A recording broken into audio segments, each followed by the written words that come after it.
Okay, I think I'll start now. Just to remind everybody, this event is being recorded. So welcome to the second Research Institute Technician Symposium of this year, another virtual event. So MRC Harwell is proud to put this forward, this professional registration event. I'm Liz Bentley, and as well as managing the Scientific Training Centre at Harwell, I'm also the Technician Commitment Lead.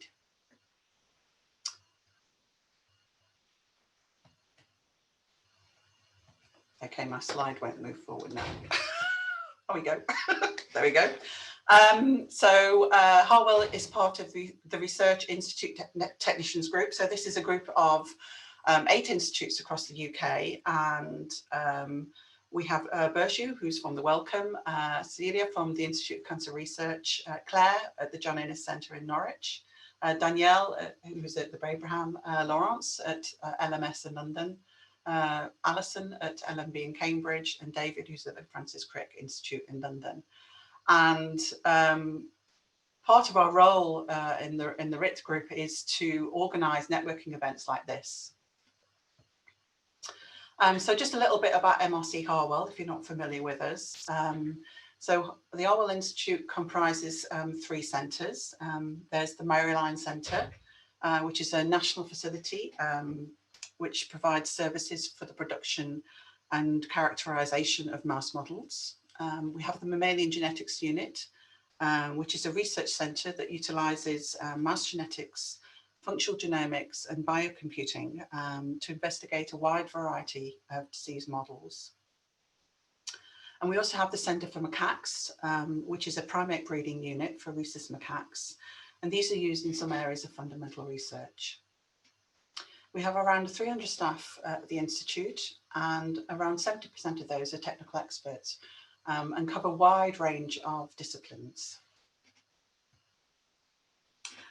So we also have a Technicians Voice Committee. So I'd like to introduce you to Gemma, Amy, Dan, Jessica, Martin, Reese, Helen, Emma, Holly and Emily.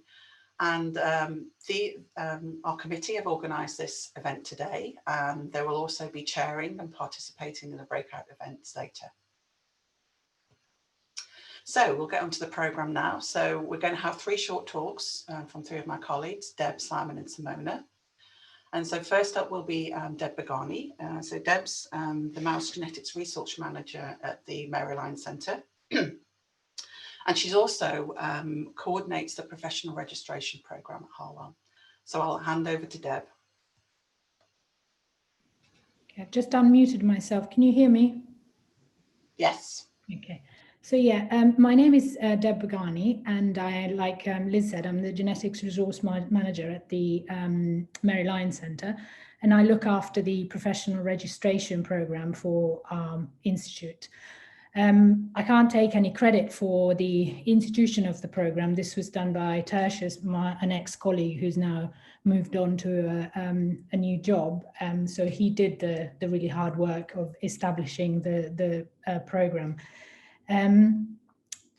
We work in very close collaboration with the Science Council, which is coordinating the scheme with a number of professional bodies and learned societies. So that's next slide, please, Liz.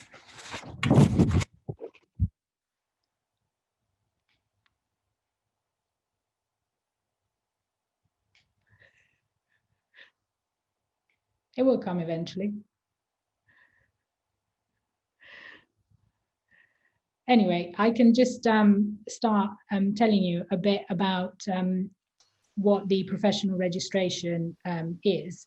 The Science Council defines professional registration as voluntary means of demonstrating your professionalism and involves being held to account by your peers for your abilities and adherence to ethical standards. So this is like the general sort of definition that the Science Council gives for professional registration.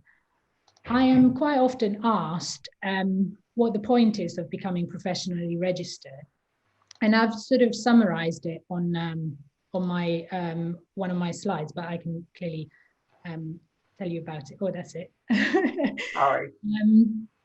So one important thing is the recognition of your skills and your professionalism. And this is a real highlight, primarily because some of our most prevalent professional roles, we have about 70% of our staff classed as technical, often feel under-recognized in their professionalism. And even the simple process of applying to for the registration is enough for them to actually see for themselves how highly skilled they are. So that's one main highlight, I think. The focus on your continuous professional development is also quite important in this program, because it encourages pretty much all of us not to sit on our laurels and grow in our roles and professions. We're also normally quite keen on making sure that our skills are recognized universally in the field that we operate. And the registration is a way to achieve it, because those little letters that you can put behind your name are actually a recognition of what your skills are. And by registering, we become part of a growing network, which allows us to grow even more and exchange our experiences. And last but not least, we can also consider the possibility of actually giving something back by becoming assessors or mentors ourselves and actually helping others to achieve what we have. So that's kind of a summary of the reasons why I think it's important to become professionally registered. Can I have the next slide, please? So we've been quite successful at Harwell, professionally registering our staff. We have achieved 85 staff professionally registered at all levels, from CSI to RC Tech. 12 of them, 12 are actually in the pipeline to be registered in February 2021, and they're currently preparing their applications. We use the Science Council Common Application platform, which is very, very simple, and we get a huge amount of help from Hayley McNeil at the Science Council to carry out this process. So it's made a massive difference, actually, this to the program, to have that common platform for all of the various societies and institutes.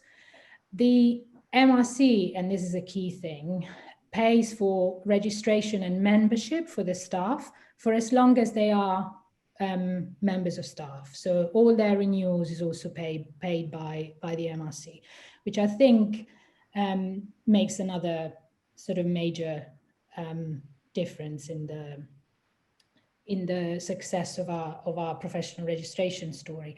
And then the last point is that we have established a network of site champions who support the staff in the process, and you will be hearing from one of them in a minute, Simon, who's one of the most active champions on site. And I think this, as you will hear from him in a minute, has actually, in my opinion, made the biggest difference of all in the success, the uptake, and also the buy-in and the continuous support to professional registration that we can see at Harwell. So I'll pass you on to Simon just straight away, because he's got quite a good story to tell. Thank you. My name is Simon Gillard. I'm the Ward 6 manager at NACRO in the MLC. Sorry. This is a short presentation about the role of professional registration champion, how I got involved, how I help others during the application, and how I motivate others to apply. I applied in 2018 to become professionally registered, and it's quite a robust application process. I had support from a gentleman from the Science Council and also Tertius with Section A to E. Without their support, I would have found it really difficult to understand what was required at each of the different stages. I really appreciated the support I got from Tertius, and this made me committed myself to then go on, become a champion, help others through the process. At the start of my role as a champion, I emailed 95 people on our in-house mailing list, Animal Technician. This was to try and encourage them to start professional registration application.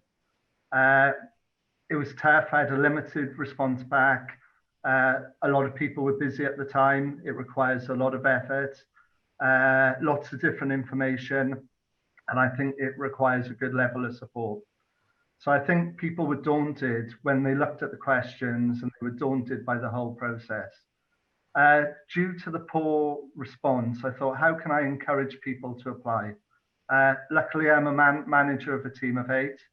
During the appraisal process, I managed to get 3 members of my team to commit to becoming professionally registered with my help as a champion. Next slide, please.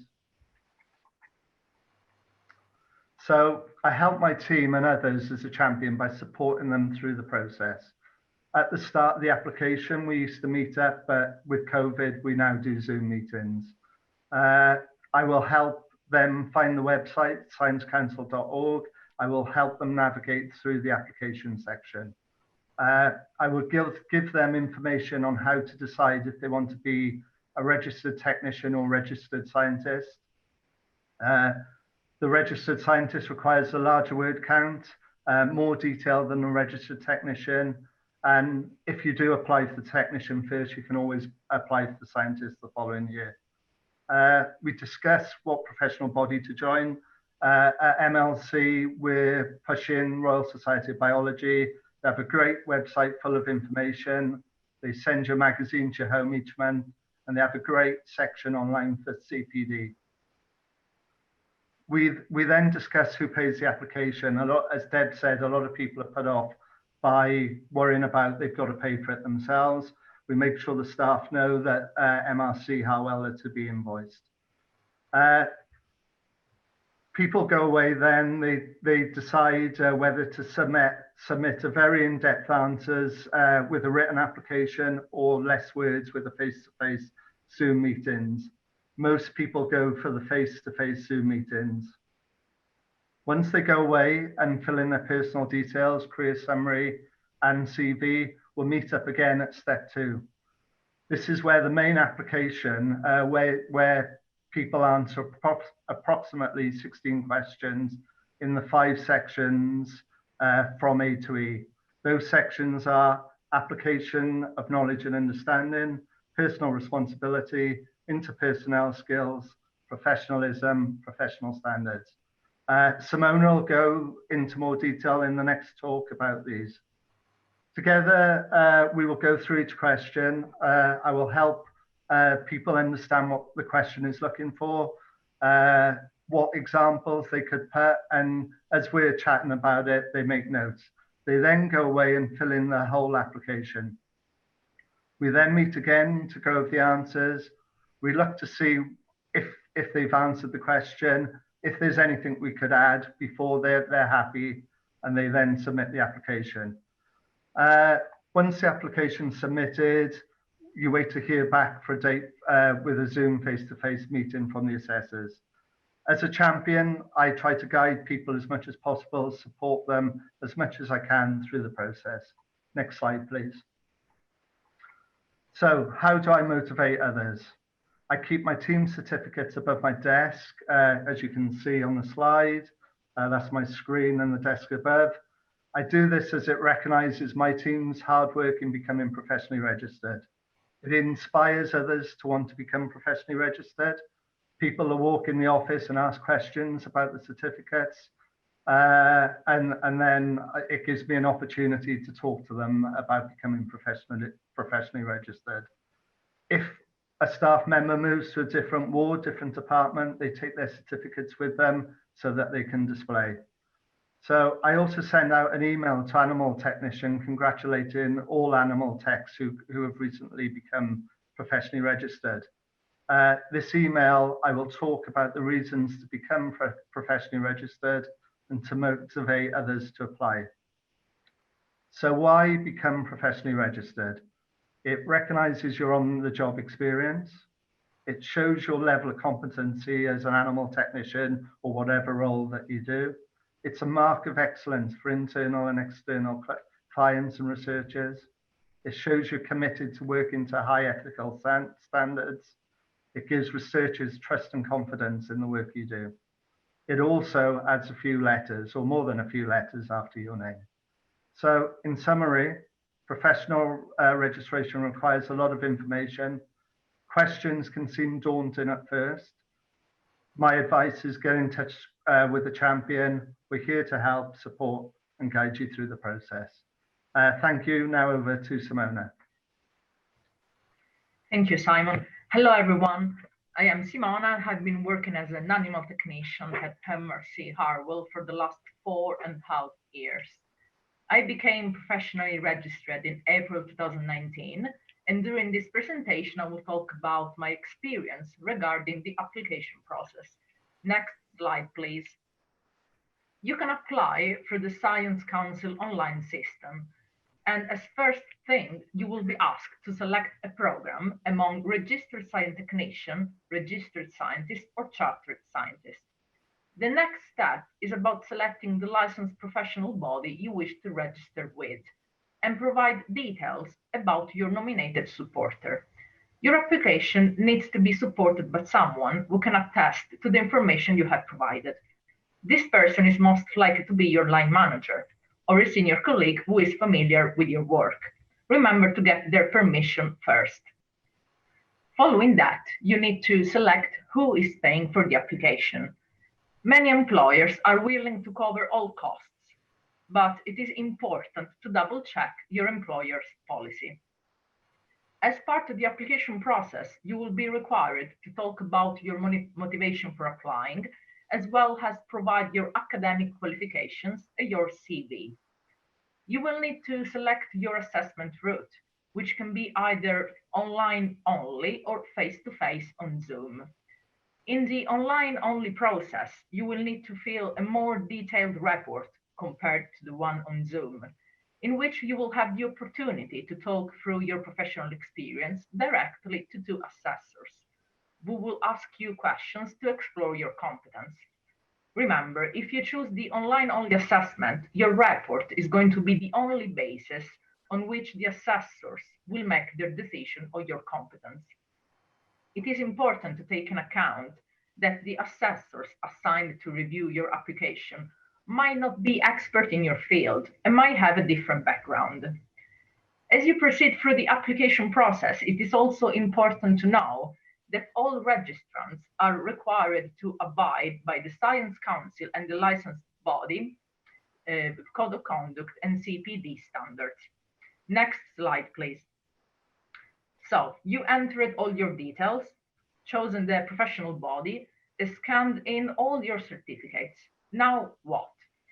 To be awarded registration, you will need to complete a written report in which you will need to demonstrate your applicational knowledge, show examples of personal responsibility, explain your interpersonal skills, professionalism, and your professional standards. For example, in my section A, I explain how I interpret genotyping results and make judgment regarding any errors that might have occurred in the breeding. While for my section C, I talked about my communication skills and how I deal directly with internal researchers and their demands via emails. In this section, I also explained how I take part of monthly stock meetings to report the status of the colonies, as well as to discuss and organize the workload for the following months with all investigator scientists and students involved. But now let's talk about my personal experience about the process itself. To be honest, the most daunting thing in applying for a professional registration is the amount of paperwork that you will have to face. In particular, filling your section A to E of the report can be quite challenging.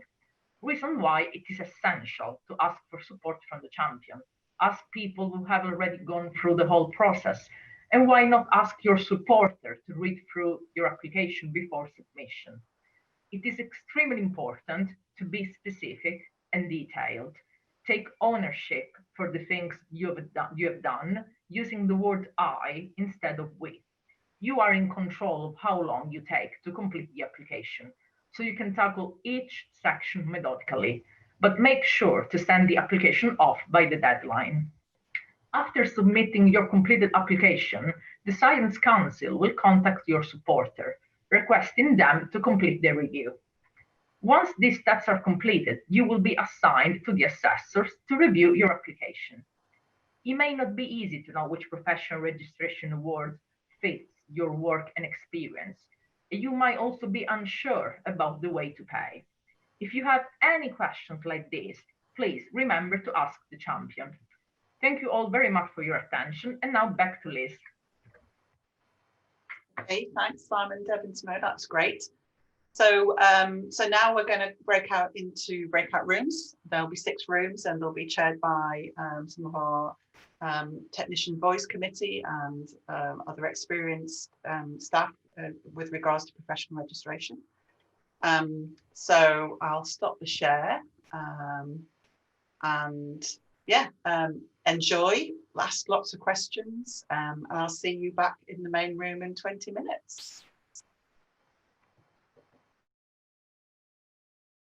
Right, so I hope that was an enjoyable and informative experience. Okay, so I guess we want to hear back from our chairs from the breakout room. So we can start with Emma. If that's okay, Emma, and anybody else in your breakout room? Does anybody who was in my breakout room want to say anything, or because I was kind of mid-sentence when we got cut off as well? Sorry, I can't see you guys either. I'm looking for you on the screen. I think, oh, sorry. no, I think we are good. I think so. Okay. Yeah, I'd just say, Liz, that certainly all the questions that were voiced in our little breakout room were expertly answered by Emma. So thank you very much for the time. Good. Spot on. Thank you. Good. The questions in our breakout room, Liz, were initially the first questions were cost. And as the MRC paid for us, I actually wasn't aware of ballpark figures for costs. So Matt is looking to start getting professional registration set up for a sort of engineering-based technicians. Yeah. And also what the process is for different disciplines. So we're science, but engineering, and then bioinformatics. There was questions regarding which professional bodies were the most applicable. And again, that I don't have a list of professional bodies, but I'm sure that there's places where you can go to, and there's to an extent it's personal preference, but maybe a short list of professional bodies for certain disciplines might. Can I say something? Yeah. So if you want to use the Science Council Common Application program, there you would register via to one of the Science Council sort of approved societies or institutes of professional bodies, and they do have a list of those. And the best way would be to go to the individual society or institute and actually look on their website what their professional requirements are, and you make that choice based on that. Obviously for us at MRC Harwell, we do have some people registered with different institutes, but the majority of us are with the Royal Society of Biology because it tends to sort of encompass a lot of what we do. But there's lots of different ones that are included in the Science Council list. They will also be considering onboarding new institutes and societies, but it's a process that is supposed to take a bit of time. So 18 months to 2 years, I think, because they have to verify that these institutes comply with their requirements and various other things. So we've been trying to get a couple of other institutes onboarded, and it's been taking a little while, but they have quite a variety available. And the process is the same. if you look at the common application pages on the Science Council, you will find that they're not specific for one professional category. They will be applicable to engineering, they'll be applicable to physics, they'll be applicable to biology and various other things. There's no difference. It will be the same. And just to add, I was in touch with the Science Council, and there are other professional bodies. So there's the Chartered Institute for IT, who have their own professional registration scheme, and there's also, I think, the engineering councils. And I think the Science Council are trying to get together with these two separate bodies in terms of maybe putting together a joint webinar, so that it covers a much diverse range of professions. So I think, but it all comes down to, at the end of the day, you'll be professionally registered, so it's going through that process. But it may not go through the Science Council per se, but you will go through other professional bodies. But the end point will be the same. You will be professionally registered and the same process. So yeah. But I can send round details of those bodies as well, if that's useful for people. Liz, can I just add to what you said is correct since we spoke? Yeah. I've been in touch with colleagues at BCS for IT and the Engineering Council. We're coming together next week to look at how we could put together a webinar that would likely happen in January for those who are interested, so that there'll be a presentation from each organisation that outlines the process. Just to say, through the common application process, through the Science Council's portal, if you like, the fees are for RSI Tech and RSI are something in the region of £85 to £90. So that's registration plus professional body membership. For the CSI, it's different because it depends on which body and at what level, and so we couldn't kind of have that as standard through the common application process. So we reach out to whichever body you've said you would like to join and ask them, with your information, look, this is the CV and the application, what level of membership would you be advising this person comes in at?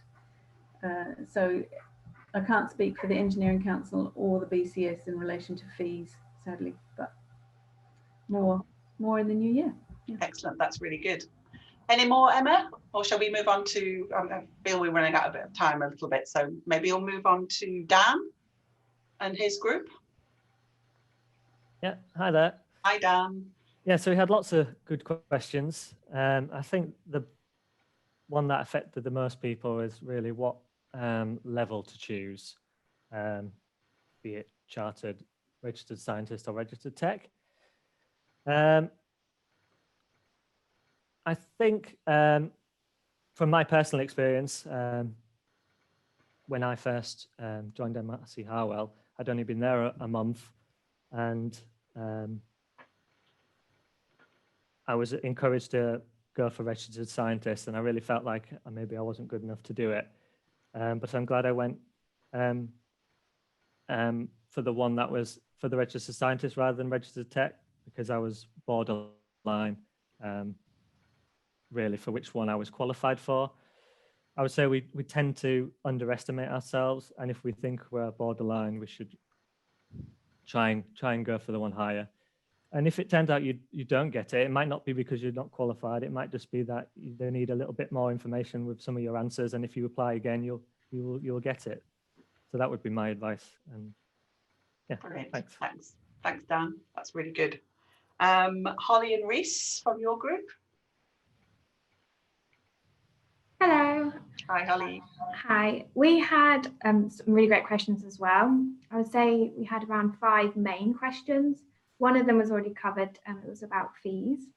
The other 4, one of them was around the application process. So kind of concerns about repeating information during the application. And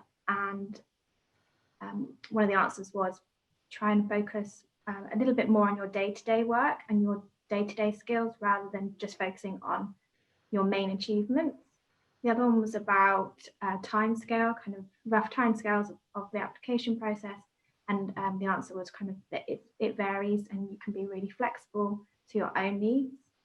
The other question was how best to motivate people to uptake at all levels. And we kind of covered this with having a network, seeing the perceived benefits over the hurdles, and having time to actually work on your application in work, and seeing the process, the application process, as another learning opportunity to gain skills on kind of interview techniques and also kind of writing out the answers. A third question was about the value of professional registration. We talked about the desirability of that qualification on the CV and proving that you're at a certain professional level of working. And then the final question, main question, was about kind of what Dan touched upon, the importance of choosing your, oh no, he didn't talk about this, sorry.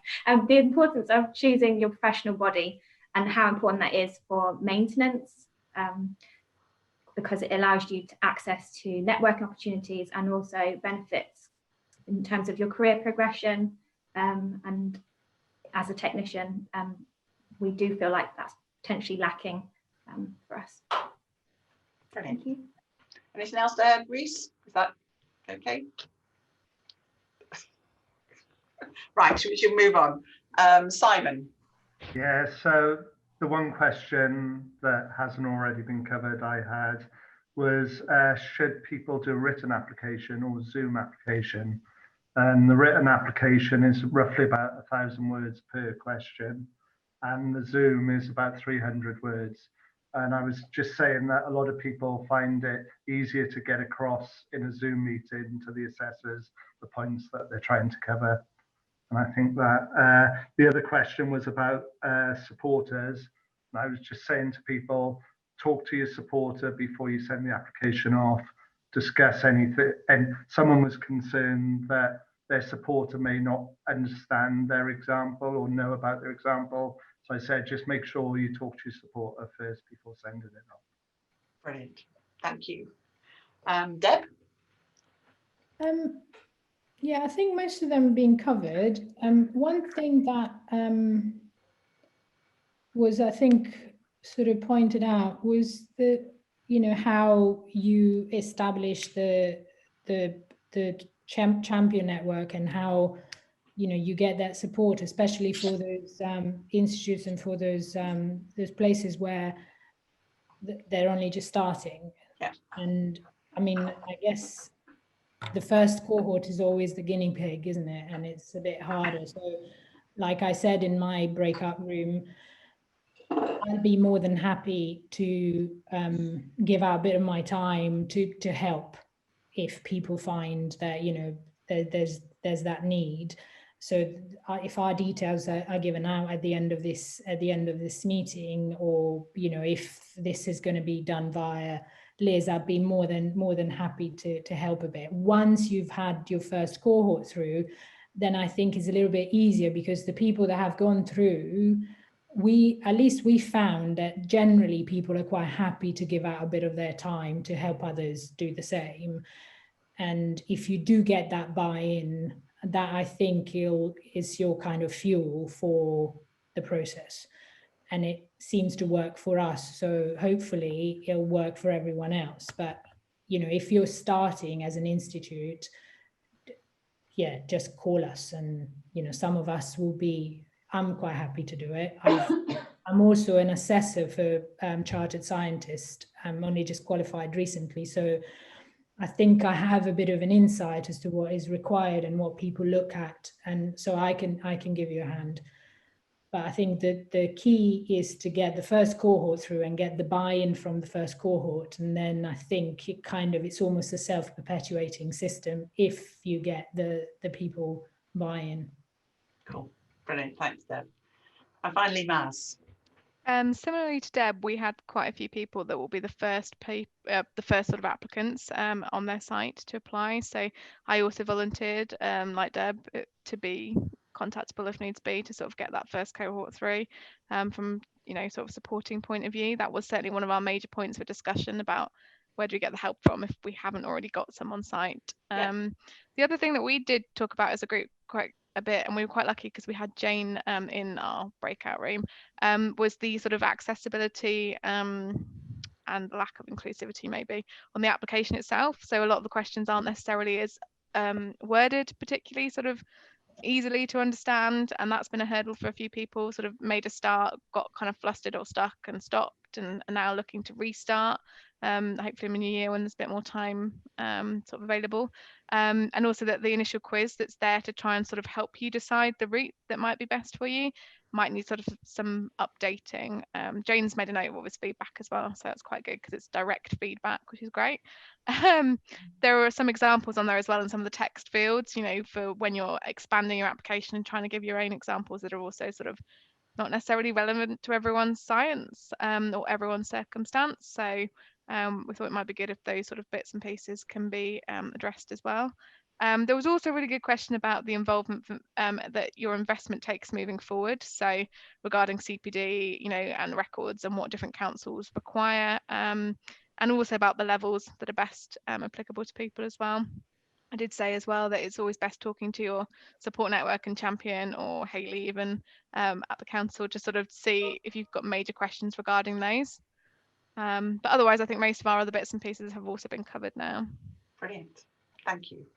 In the interest of time, because I know we're running over a bit, so I'd just like to thank everybody for coming today. I really like to thank our presenters and our chairs of the rooms, and I hope you found it useful and informative. We will be circulating the recording of this, and if you have any questions or anything you need any help with, then we're very happy to help out. So you can contact me or the Institute.